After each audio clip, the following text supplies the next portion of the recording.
पूछ सकती हैं कुछ क्वेश्चन हमसे।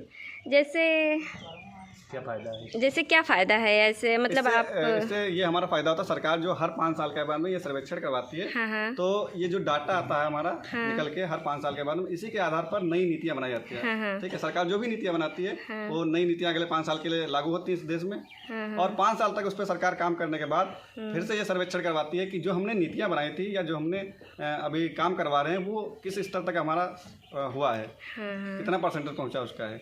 इसी आधार पर ये सब सर्वेक्षण करवाए जाते हैं। ओके भैया, कल परसों जब आप आए हमारे यहाँ तो आपने कॉल किया तो मैं तो डर ही गई थी। मैं सोची पता नहीं किस विभाग से कौन सी टीम आ गई जो कि पर्सनली मुझे पूछा जा रहा है, जो कि मेरा ये वैसे उसके हिसाब में आता भी नहीं है। पर्सनली इसलिए होता है जो परिवार हमारा सेलेक्ट होता है हाँ। हम सिर्फ उससे ही पूछ सकते हैं। अच्छा। क्योंकि देखिए दूसरा परिवार बताएगा वो अपने घर की स्थिति बताएगा। हाँ। आप अपने घर की स्थिति बताएंगे। हाँ ये तो है जी, इसीलिए हम ये जो है परिवार में जो भी होता है सिर्फ उसी से पूछ सकते हैं। वो भी एलिजिबल पर्सन 15 साल से ऊपर हो प्लस उसकी शादी हो गई, या तो फिर 18 साल का हो जो बालिग हो चुका है, उससे ही हम ये क्वेश्चन कर सकते हैं। हाँ। थैंक यू भैया, आपसे मिलकर अच्छा लगा। मैं तो बहुत डर रही थी कि पता नहीं क्या क्या पूछने वाले हैं, किस विभाग से आए, किस मकसद से आए हैं। बस ऐसे सरकार जो है योजना चलाई जा रही है, जैसे कि शौचालय की सुविधा हो गई या रहने के लिए आवास हो गया, कैसा क्या आपका है, और बच्चों का टीकाकरण सही से होता नहीं होता, बाल पोषाहार वगैरह सही मिलता नहीं मिलता है। बहुत से ऐसे क्वेश्चन परिवार कल्याण संबंधी चीज़ें पूछी जाती हैं। और कुछ स्वास्थ्य संबंधित पूछी जाती है कि हमको कोई बीमारी तो नहीं हुई है आपके यहाँ पे किसी परिवार को। और कोविड जो हमारा अभी मान के चलिए 2-3 साल पहले था, लॉकडाउन लगा हुआ था, उस कोविड में बहुत से परिवारों पे बड़ी समस्या आई, बड़ी विपदा आई।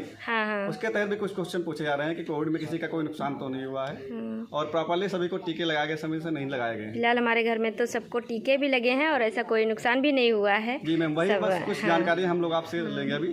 तो थैंक यू भैया। और बाकी जो अब अच्छा लगा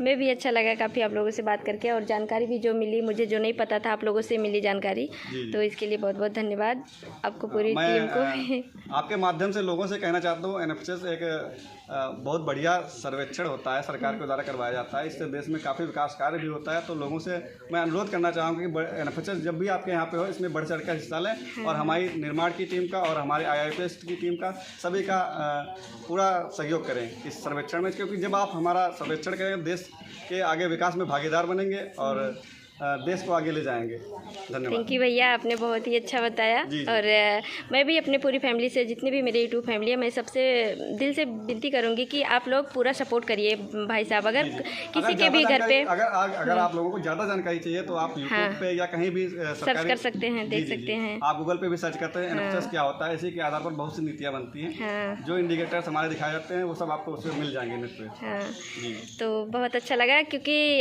हम लोग भी कभी सर्वे में जाते हैं गांव में तो ठीक से कोई बात करने को तैयार नहीं होता। तो बस यही कहना चाहूँगी कि आप लोग जो भी इस वीडियो को देखें तो प्लीज़ आप लोग पूरा सपोर्ट करिए, क्योंकि जैसे हम किसी के घर पे जाते हैं तो हमें ऐसा ठीक से बात नहीं करते लोग, ठीक से बताते नहीं, तो मुझे बहुत बुरा लगता है। तो ऐसे हम भी ये भी उसी परिवार से ही हैं भैया, और ये जो आई हैं बहन।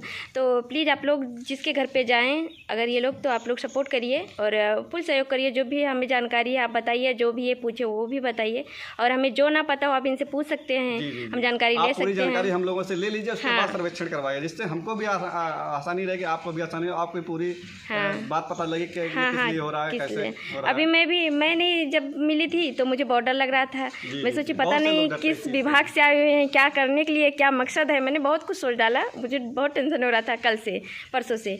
तो अभी तो मुझे बहुत अच्छा लगा फिलहाल मिलके, और जानकारी भी मिली जो मुझे नहीं पता था। और सबसे ज़्यादा तो इन बहन का मैं दिल से शुक्रिया अदा करूँगी, क्योंकि जो बात हम खुद से नहीं कह पाते, अपने घर में बच्चों से नहीं कह पाते, इन्होंने खुद से पूछा और जानकारी भी दी। इसके लिए बहुत बहुत थैंक यू, दिल से धन्यवाद। तो ठीक है, बस थैंक यू। ये देखिए भैया जी, आप कहाँ से हैं भैया? मेरा नाम मोहम्मद सुहेल है, मैं निर्माण में काम कर रहा हूँ इस समय। और निर्माण अभी यहाँ यूपी सेंट्रल में एनएफएचएस का 6 राउंड करवा रही है। अच्छा। तो उसी के तहत अभी आपका परिवार चुना गया है। अच्छा, ठीक है। तो इनमें हम लोग महिलाएं जो होती हैं उनसे कुछ क्वेश्चन करते हैं कि परिवार कल्याण संबंधी और स्वास्थ्य संबंधी कुछ क्वेश्चन पूछे जाते हैं। इसमें सभी लोगों को फ़ायदा होता है। ठीक है। अभी हम लोग आपके यहाँ पे पहले हाउस होल्ड रोस्टर भरेंगे, तो उसमें कुछ परिवार कल्याण संबंधी चीज़ें पूछी जाएंगी। ठीक है। उसके बाद महिलाओं से कुछ क्वेश्चन होंगे। उन क्वेश्चन होने के बाद में हम लोग आपका यहाँ घर पे कैब टेस्ट करेंगे, जिनमें वजन, लंबाई, BP, शुगर ये शामिल होता है। Thank you. भैया आपका नाम भैया? मेरा नाम अंकित चौरसिया है। मैं एज ए टीम लीडर हूँ। हम निर्माण से हैं और एक प्रोजेक्ट चल रहा है NFHS 6। ये स्वास्थ्य विभाग कराता है, जिसमें 6ठा राउंड चल रहा है। उसमें आपका गांव चुना गया।